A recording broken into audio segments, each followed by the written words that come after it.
Shalom, graça e paz a todos. Shalom significa plenitude de paz. E é isso que nós precisamos, né? De plenitude de paz, paz completa. E hoje nós vamos gravar um vídeo. Estava lendo o livro do profeta Zacarias. E esse livro é tão profundo, tantas lições maravilhosas, que eu resolvi gravar um vídeo para compartilhar, né, algumas revelações que Deus me deu dentro deste livro e que servem de lições para a nossa vida. Primeira coisa que nós precisamos saber é que o profeta Zacarias, ele foi levantado como profeta ainda muito jovem. Provavelmente ele nasceu na Babilônia, durante o exílio, né, de Israel ali na Babilônia. E ele algumas vezes é chamado de filho de Baraquias, né, outras vezes filho de Ido, porque talvez o pai dele tenha morrido, né? E ele fala filho de Baraquias, filho de Ido. Ido era o seu avô. E Zacarias, ele era contemporâneo de Ageu, né? De Zorobabel, líder político da nação, de Josué, o sumo sacerdote. Então nós vemos que há alguns livros, né, que foram escritos depois que o povo de Israel retorna do exílio de Babilônia, que é o livro de Esdras, de Neemias, de Ageu, de Zacarias e de Malaquias. Esses 5 livros foram escritos quando o povo ele está, né, retornando.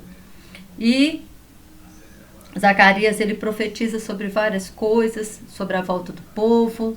Ele tem algumas visões, e algumas visões também sobre Jesus Cristo, sobre a vinda de Jesus, sobre a morte de Jesus, sobre o reino milenar de Jesus, e tanta coisa maravilhosa que ele tem dentro das suas visões, dentro do seu ministério, que ele nos fala. E nós vemos em tudo isso, né, como que a Bíblia ela é verídica, como que a Bíblia ela é real, como que a Bíblia, tudo que está na palavra, se cumpriu fielmente e vai se cumprir. Né? O que falta para se cumprir, tão pouco falta para se cumprir e vai se cumprir. E eu quero falar primeiro, né, a respeito da primeira visão, né, desse livro. Esse livro, ele fala, né, do recomeço da nação de Israel, do recomeço de um povo que quase, né, perde a sua história. E eles precisavam agora, né, recuperar a sua fé, a esperança, recuperar, né, o templo, recuperar o culto, recuperar as suas casas. Era um tempo, né, de recomeço. E na vida, né, nós precisamos recomeçar tantas e tantas vezes, nós precisamos recomeçar, mas nós não podemos desistir. Devemos sempre confiar, né, que o Senhor é conosco e que Ele vai, né, na nossa frente e vai dar tudo certo. E é isso que acontece com a nação de Israel. E aí, Zacarias começa tendo visões, ele tem algumas visões, e hoje eu vou falar de algumas delas, né, e das lições que nós podemos tirar para a nossa vida em cada uma delas.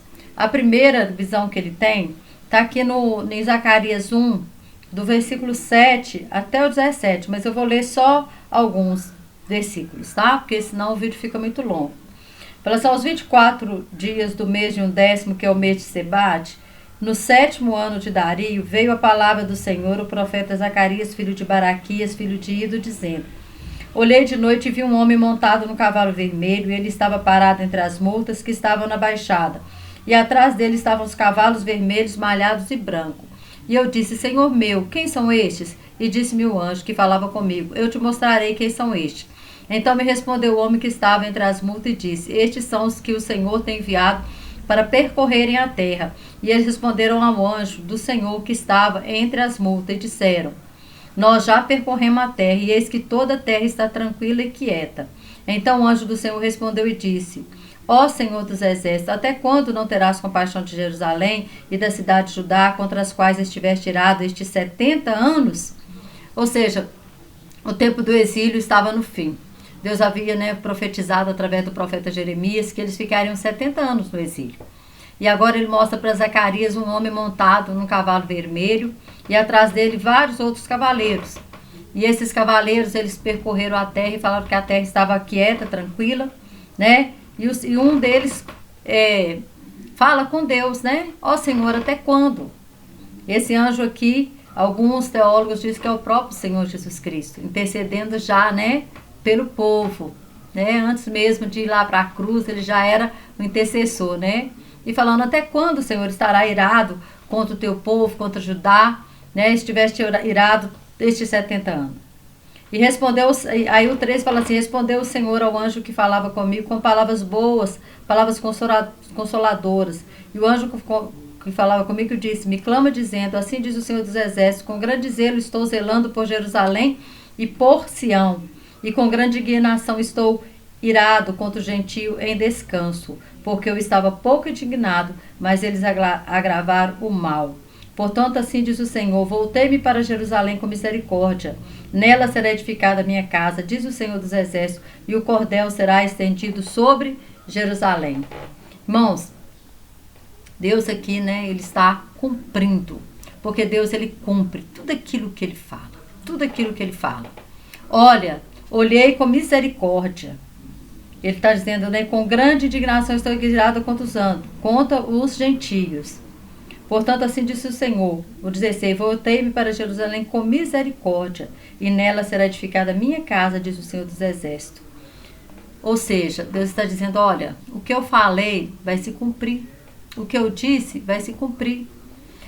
Oséias fala, né, que Deus, ele fez a ferida e ele mesmo ligará.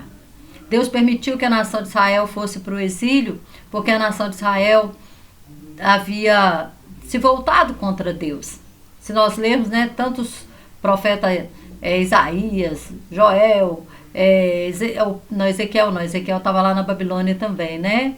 Mas o próprio Jeremias, que viveu os tempos ali em que perto, né, do cativeiro de Babilônia, e o povo com o coração tão duro para o Senhor, adorando outros deuses, e Deus levantando profetas, né, como o profeta Jeremias, para alertar o povo, para o povo se voltar para o Senhor.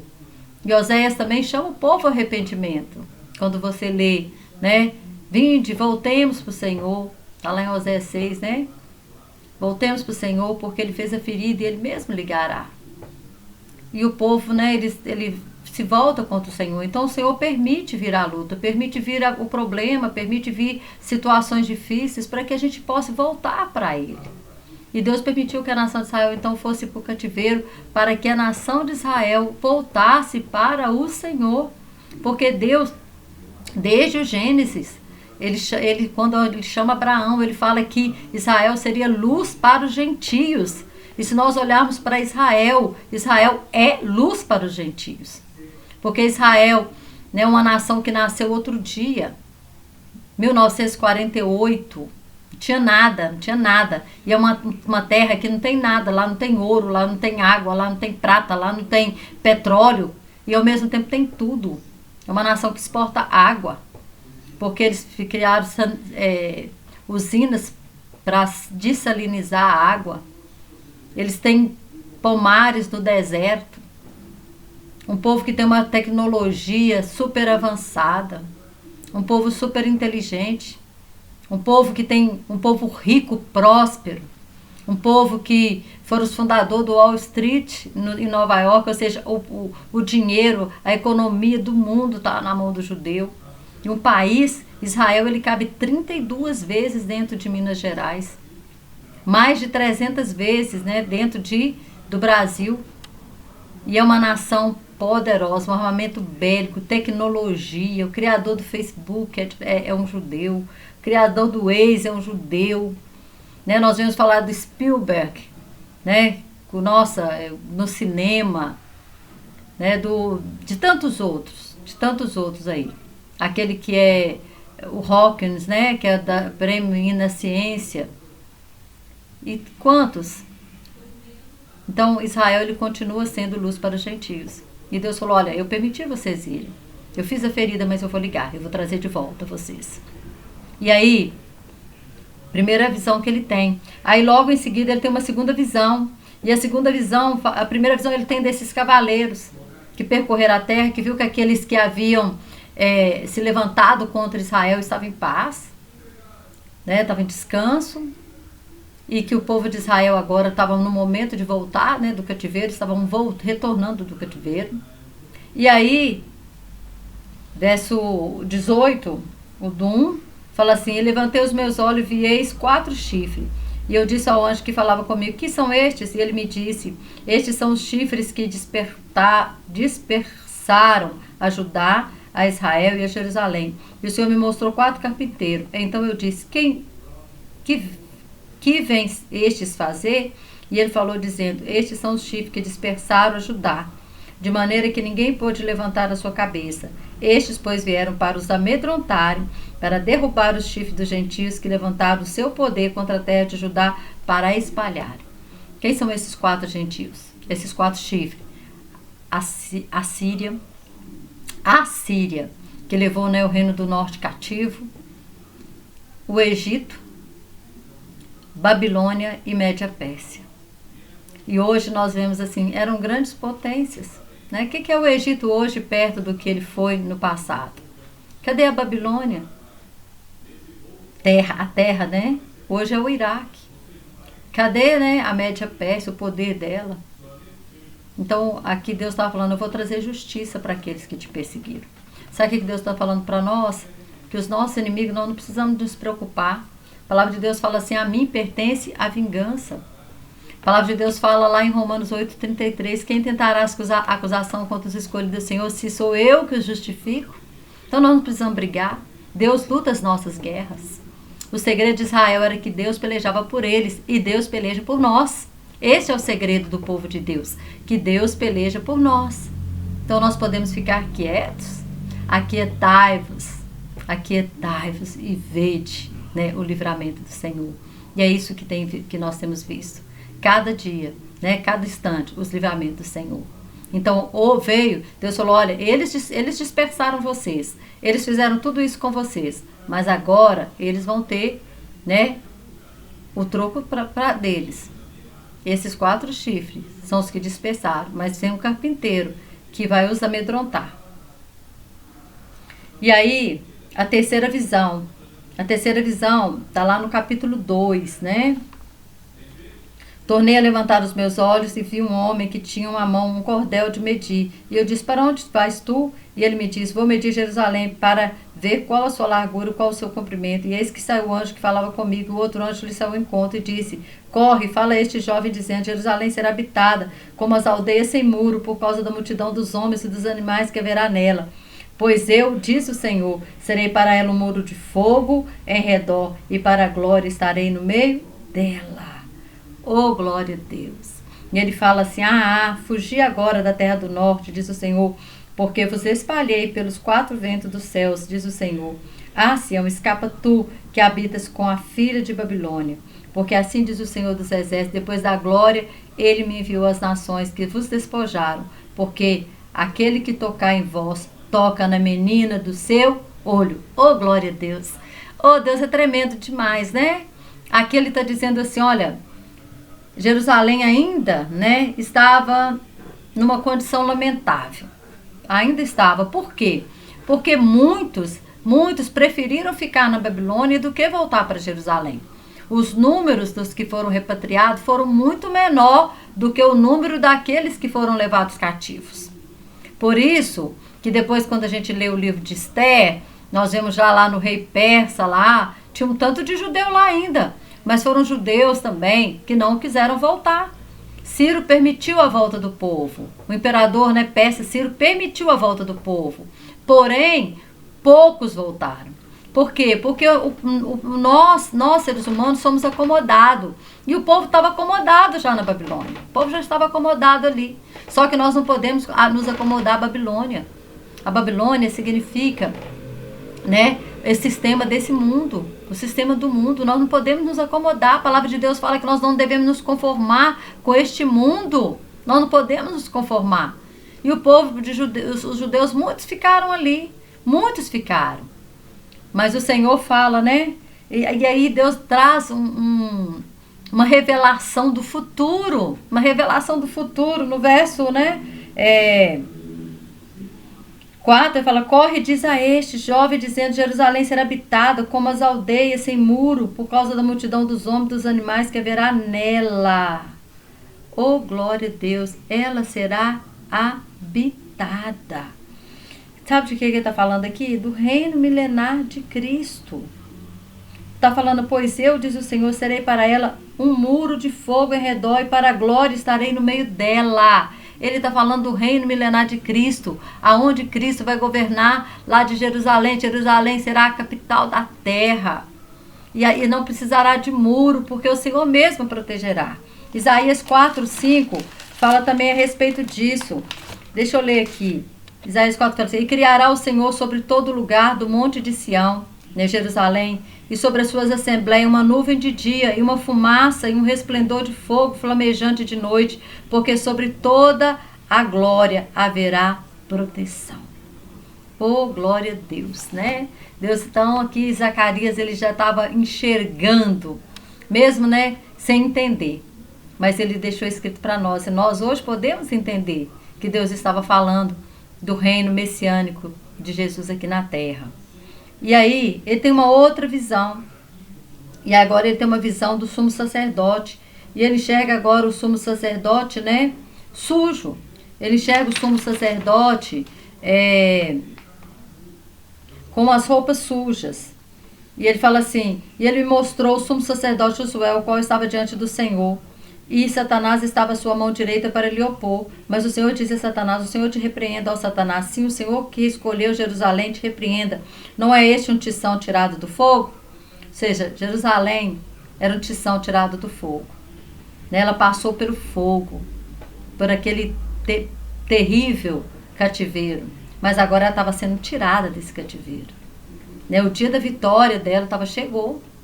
E aí, está mostrando a imagem, né?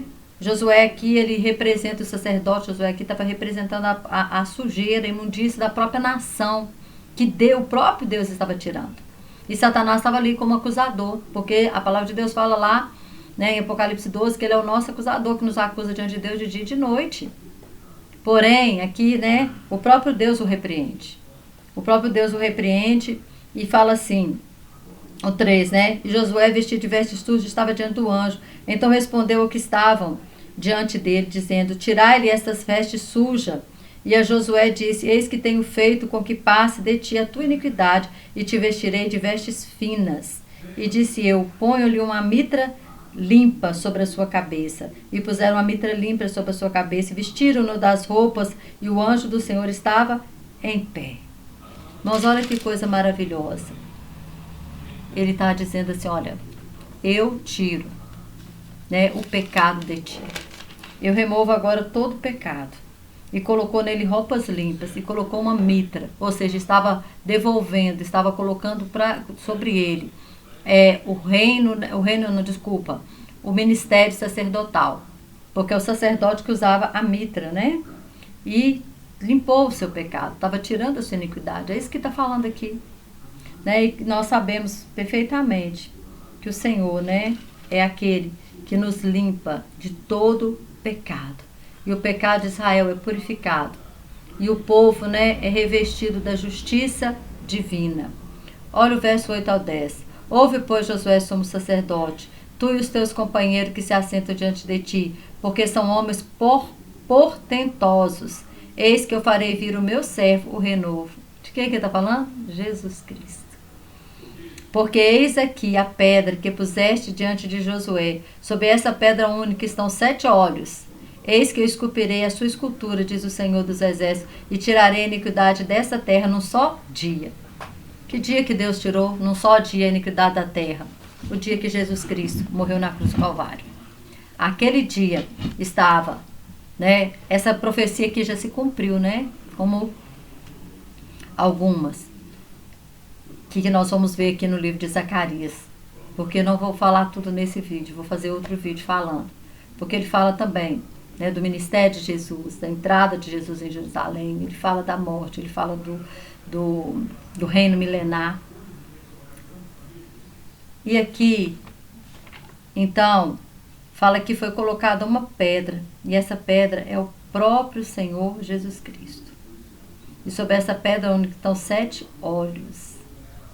Olhos, né? Olhos como chama de fogo, olhos que tudo enxerga, que tudo vê. E mais uma vez ele está falando do Senhor Jesus Cristo.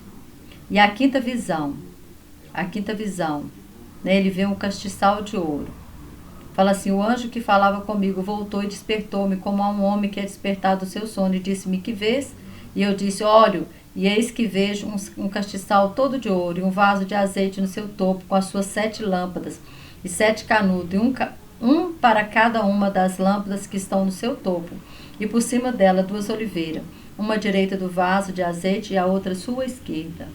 As 2 oliveiras são Zorobabel e Josué, os 2 líderes, né, que deveriam guiar o povo no poder do Espírito Santo, porque estava falando da menorá, né, 7 castiçais, com 7 lâmpadas. Então, no final eram 49 lâmpadas, né, porque está falando de 7 castiçais com 7 lâmpadas. E estava falando, né, 7 canudos, um para cada uma das lâmpadas que estavam no seu topo, e por cima dele 2 oliveiras, uma à direita do vaso e outra à sua esquerda. E respondeu o anjo que falava comigo: Senhor meu, o que é isso? Então respondeu o anjo que falava comigo, dizendo: não sabes tu o que é isso? E eu disse: não, Senhor meu. E respondeu-me dizendo: esta é a palavra do Senhor Zorobabel, dizendo: não por força, nem por violência, mas sim pelo meu espírito, diz o Senhor dos exércitos. Ou seja, o azeite, a menorá, né, o castiçal, né, o judeu fala menorá, a gente fala, né, o brasileiro fala castiçal, é o símbolo do Espírito Santo. O azeite que é colocado ali, que nunca se apaga, é a unção do Espírito Santo. E ele está dizendo para Zorobabel: Zorobabel, não vai ser na sua força, porque a obra não era fácil, não. Zorobabel, ele teve que reconstruir o templo. E se você ler lá, né, em Esdras, em Neemias, em Ageu, a luta que foi para reconstruir esse templo começou, depois ele ficou 14 anos parado, né? Ageu escreve o livro inteirinho falando a respeito do povo, chamando o povo para construir o templo. E depois o povo chora porque a glória do segundo templo, né? A glória, né? Deus fala que a glória seria maior, mas em vista do primeiro templo que foi construído por Salomão, o segundo templo era muito mais simples, era muito mais humilde, e o povo então ficou chorando porque não tinha aquela beleza que tinha, mas tinha a presença de Deus. É isso que importa, né? E Deus fala que a glória dele seria maior ali.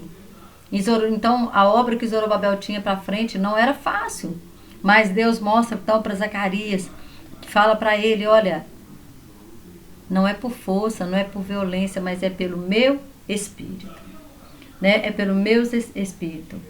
As dificuldades, irmãos, elas parecem grandes demais, mas elas são vencidas pelo poder do Espírito Santo. Porque se você vê a história, né, a reconstrução do templo, a oposição que eles tiveram para reconstruir, tanto Neemias, os muros, tanto Zorobabel, o templo, quanto oposição, quanto a calúnia, quanto o levante, tudo que Satanás podia fazer para que aquela cidade não fosse reconstruída, porque ele sabe, o diabo ele sabe perfeitamente que Israel foi escolhida para a luz das nações. Por isso que lá no Salmo 122 fala: orai por Jerusalém e prosperarão aqueles que te amam. É isso aí. E aí, irmãos, eu quero só ler mais um versículo para o vídeo não ficar muito grande. O verso 10 do 4, né, do capítulo 4, fala assim: por que quem despreza o dia das coisas pequenas? Pois esses 7 se alegrarão, vendo o prumo na mão de Zorobabel.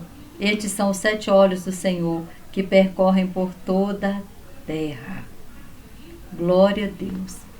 Irmãos, tem muitas pessoas, né, que desprezam os pequenos começos. Para alguns, a obra, né, que o povo estava fazendo parecia sem importância. Nossa, esse templo aí vai ficar muito aquém daquele templo. Sem importância, isso aí não tem tanta importância. Porém, nenhuma obra feita na direção do Espírito Santo é insignificante. Por menor que seja o seu ministério, por menor que seja a obra que você vem fazendo, ela não é insignificante diante, né, de Deus, porque ele está falando, vendo o prumo na mão de Zorobabel, estes são os 7 olhos do Senhor que percorrem por toda a terra. Então Deus está vendo a obra sua e ela não é insignificante. Por mais que as pessoas pensem que é insignificante. Porque Deus não vê como o homem vê. Muitas vezes o homem, ele vê, né? Nossa, fulano prega muito bem, ciclano louva muito bem. E às vezes faz pouco caso daquele que é o líder da intercessão. Porque ninguém vê intercessão. Não é verdade? Ninguém vê. Aconselhamento, ninguém vê. Então aqueles que estão ali nos holofotes, né? Aí pensa que o outro que não aparece. Aí pensa assim, eu sou tão insignificante. Mas não é não.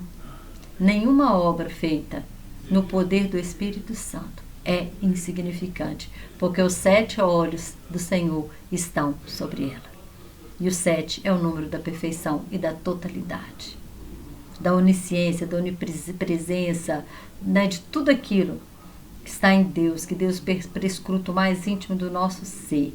Se você colocou amor, que seja a menor obra que você estiver fazendo, ela é grande diante do Senhor. Irmãos, espero que você tenha entendido o livro de Zacarias até aqui e que eu tenha aguçado, né, o seu interesse em ler esse livro.